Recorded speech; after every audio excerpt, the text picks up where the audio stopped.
Hello everyone, in today's tutorial I'm going to be going over how to make a stamina system that depletes when you run and then refills itself back up. And without further ado, let's get into it. First, what you want to do is make a first or third person template.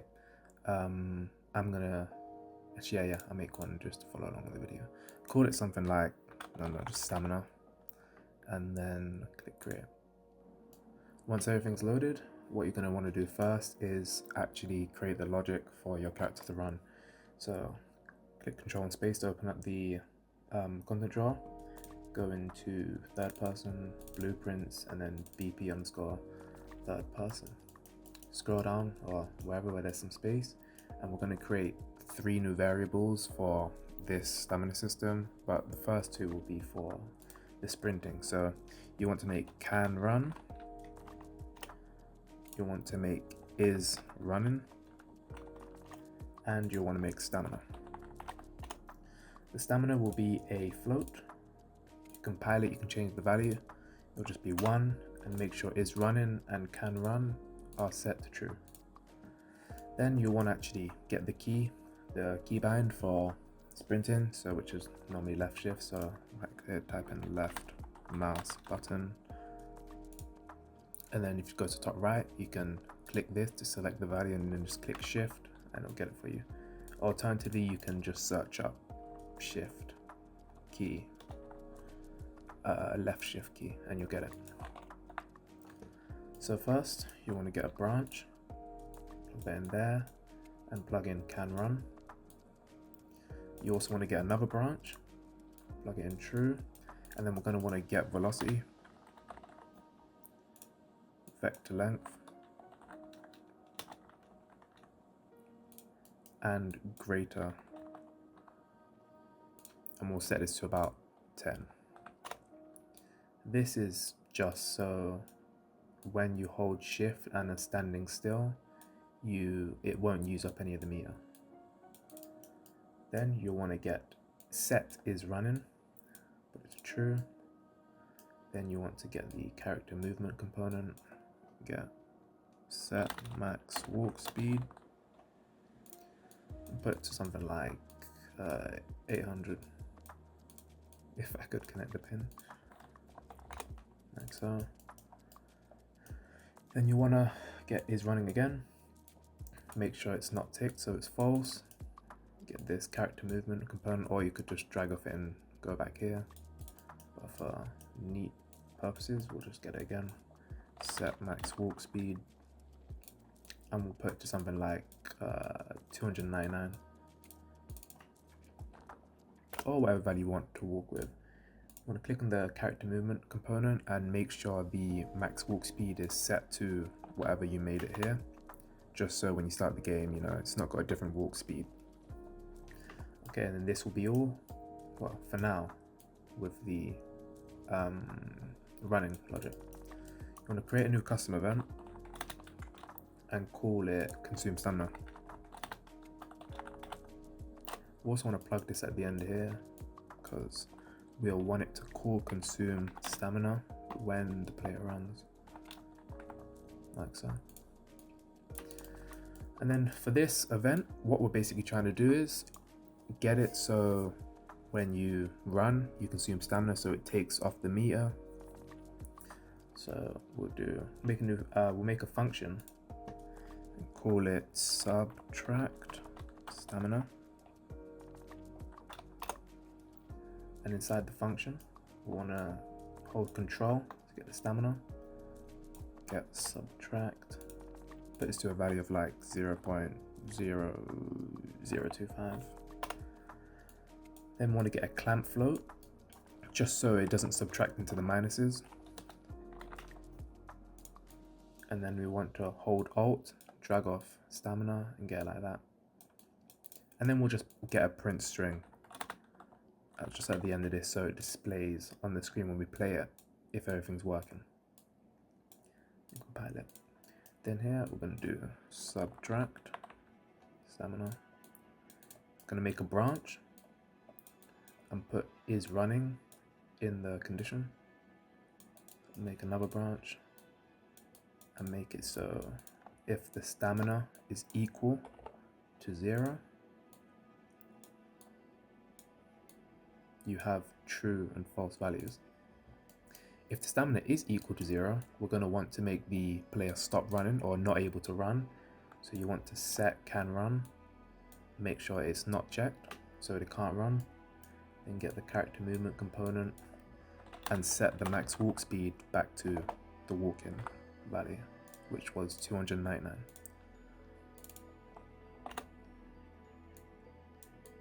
Like so. Then a false, we want to get a retriggerable delay of about 0.05 seconds, and then we want to consume stamina. Essentially, what this does is, this is obviously the event, it will subtract stamina, which is this amount. Then there's a branch node here to see if the character is still running and the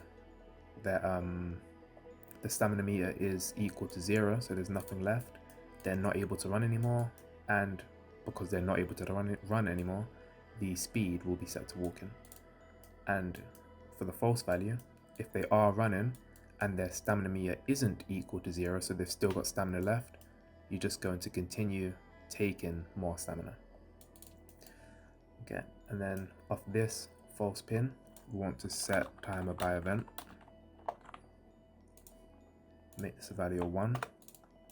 Create another custom event called replenish stamina, something like that. Replenish stamina, like so. Connect this to the event. Let's make sure that's in line. And for this one, we literally just want to make it so it does replenish stamina. So first, we're going to get a branch. You can drag off here and type B to get a branch, or you can just hold the letter key B and press it. Left click. So we just really want to do what we did here, so I'll just copy and paste this. Control C and Control V. So if the stamina is less than 0 or is equal to 0, we'll want to set a retriggerable delay of about 2.5 seconds. So if the stamina fully depletes, it'll wait 2.5 seconds before it starts recovering stamina. Then we want to make another function, and this one will be add stamina, like so. Get the stamina, add about 0.01, get another clamp float so it doesn't go over 1, and then set like so, and then get another print string just so we can test if everything's working, like so. Go back to the event graph and then get add stamina. Wherever we put the print strings, if you want, you can test it. I should have actually done that before I continued, so we'll just test that now and see if everything's working. So yeah, you walk in, press shift. As you can see on the left, the stamina is continuously going down, so that part's working. Here also we want to put a replenish. We want to put our custom event replenish stamina, because if their stamina is equal to 0, we're obviously going to want them to replenish the stamina. So add stamina, you can see, adds this amount. Then after that, we want to make it so that they can run again. So you want to get can run, click this tick so it's true, and then you want to just call it all again, so replenish the stamina. So it continuously does this and doesn't just do it once. So if you don't put this at the end, it will only add this amount once, it won't continuously call it. Then here in the false value of the branch, you want to get another branch, and you want to make it, now we're just basically going to do, if the value is less than if the value's less than 1 but isn't 0, we don't want it to I don't know how to explain it.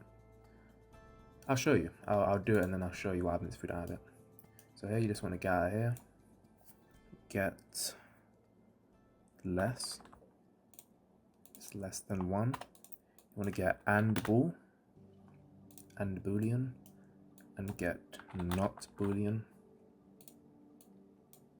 get is running, and plug it in here. So this basically, if the value of the stamina is less than 1 and they're not running, we want to add stamina, like so, and have a retrickable delay of about 0.05, like so. And then yeah, that should be it. Then we want to call replenish stamina again, just so it calls it again. Okay, now we can test this to see if it works. I'm going to make the value of the subtract a bit higher though, just so the stamina bar goes on a bit quicker. And then we'll test it. So I'm pressing shift. When it gets to 0, it stops me from being able to run. After 2.5 seconds, it goes back up. And if I stay still and hold shift, as I am now, it doesn't continue to go. So I'll quickly explain how everything works. Straight from the top. So when the left shift key is pressed, it will check if you basically can run. It'll check if your velocity is, or if your vector length is over 10. Basically, if you're moving. And if you are running, it will increase your speed and consume stamina, which is here. And if you're not pressing it, then you'll just continue to walk. Here in the consume stamina event, you subtract stamina, which as we've seen is just subtracting this amount. We've got a clamp float so it doesn't go past minus. Well, I don't really show you, that's kind of self-explanatory. And obviously just the print string just to show us it whilst we test it. We've got a branch. If the character is running and the stamina is equal to 0, we want them to stop being able to run, set the max walk speed back to just the walking speed, and then replenish stamina. If you are running and your stamina isn't equal to 0, you just want to consume more stamina until you do reach 0, and then it will call all of this. Here, this is the set timer by event. This basically just waits 1 second before it starts replenishing stamina. So if I let go of it, it waits a second and then it starts. Go, waits a second, then starts. Unless you obviously reach 0, it waits 2.5 seconds and then it starts again. Here in the replenish stamina code, you've got a branch. If the stamina again is equal to 0, you want to set a delay of 2.5 seconds, add the stamina, which is this amount, a clamp float so it doesn't go over 1, and then just a print string, just so obviously we can see it. Then you want to set it to can run, so the player is able to run again, and then replenish stamina. And we put this at the end, so it calls all of this multiple times. Actually, well, not remove it, just untick it there. So you can see what happens if we don't have that replenish at the end. Waits 2.5 seconds, but then it only adds 1 because it's not being called to do it again. So we need to put that back in.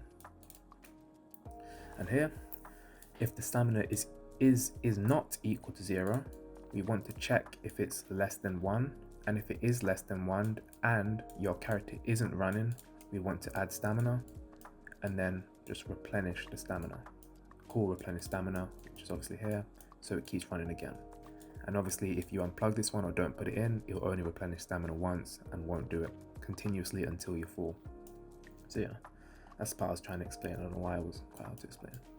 So now obviously what we actually want to do is, instead of just having words on the side of our screen, we want to actually make a progress bar so we can actually see the stamina being drained. So you want to go to your third person map, open up, here, create a new folder, just call this widgets. Inside this folder, you want to right click, go to user interface, widget blueprint, user widgets, and name it WB_stamina. Like so, to put down a canvas panel, and then you want to make a progress bar, which is here. Just put it wherever you want, just scale out however you want, like so. You want to set the anchor to about the bottom left, because that's where it will be. If you don't set the anchor to where, you know, your like things are on the screen, on different screen sizes, it will move all over the place and mess up, and it just won't look nice. So always make sure you put your anchors where they need to be. You want to set the percentage to 1, and you can change the color if you want. Now I'll just leave it as blue. Actually, no. Yeah, I'll just leave it as blue, like so. Next to percent, you want to click this little binding key. Go to create binding to move the return node a bit to the right. And we need to get the stamina code, which was in the third person character. So we need to call that. So drag off get percent, go to BP underscore for third. I normally do this in a first person character, a third person template, so I get a bit confused. Get pawn, get player pawn. And then now we can just get the stamina. Excuse me. And plug that there, and that'll be all. Oh, actually, we should just remove the print strings from the end because we don't need it anymore. Oh, and then obviously you need to actually display it. So get event begin play, create a widget, select the WB underscore stamina, and add to viewport. Like so. Compile, like this, and as you can see, everything works pretty nicely. And if you hold shift like that, it works, and whilst you're walking, if you press shift, it goes down, doesn't continuously go up. So yeah, it's pretty much it. You can comment all of these individually, so you know it helps you out when you come back to look at it. And that'll be all for the video. If you have any questions, please feel free to leave them in the comments. Make sure you like, subscribe, and hit the notification bell. Thank you, and have a blessed day.